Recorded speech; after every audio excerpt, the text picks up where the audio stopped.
Seriously, just don't do it. Save yourself the trouble. Why would anyone in their right mind want to exchange perfectly good, colorful, beautifully printed paper money for a heavy, boring lump of shiny metal that just sits there doing absolutely nothing? It makes zero sense. Today, I'm going to give you the ultimate, definitive reasons why you should absolutely avoid buying precious metals like gold and silver.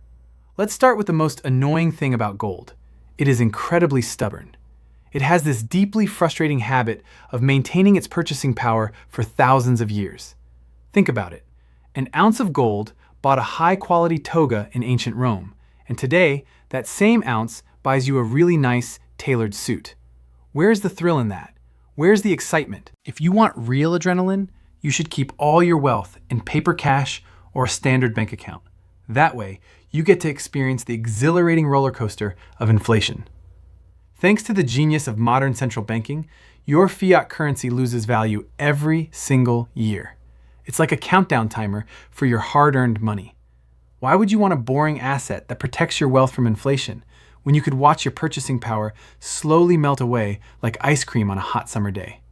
And don't even get me started on the absolute nightmare of compounding value. Imagine you make the terrible mistake of buying a little bit of gold or silver this month. Do you know what might happen next month? Or next year? Political tensions rise, central banks print another $1 trillion, and suddenly, your precious metal is worth more than what you paid for it. It's exhausting. Who wants to deal with the stress of watching their net worth increase just because governments can't stop printing money? It's much more peaceful to hold on to cash and know, with absolute certainty, that it will buy less next month. Another massive problem with precious metals is that they have no counterparty risk. This is honestly terrifying. When you hold physical gold or silver in your hand, it doesn't belong to a bank.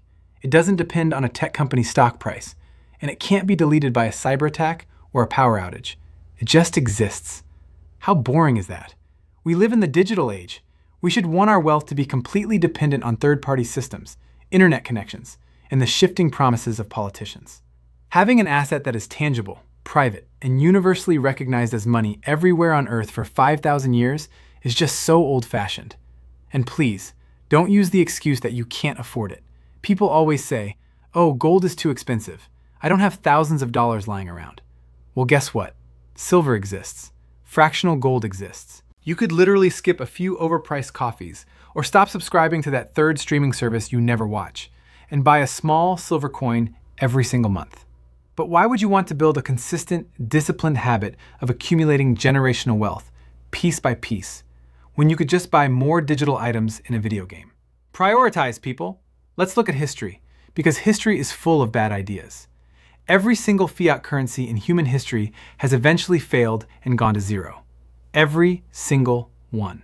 Meanwhile, gold and silver have survived the collapse of the Roman Empire, the Weimar Republic, the Zimbabwean dollar, and countless others. They just refuse to die. It's honestly pathetic how they just keep surviving every financial crisis.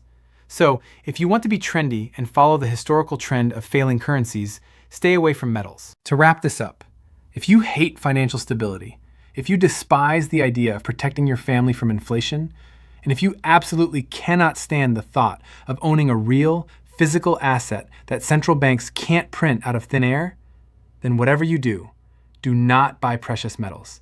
Just leave them all for the rest of us. Before you go back to watching your cash lose value, I have a question for you. What is the most ridiculous thing you've ever bought instead of saving money? Let me know in the comments below. If you enjoyed this highly serious financial warning, hit that like button, subscribe to the channel, and turn on notifications so you don't miss our next video. Stay broke, my friends.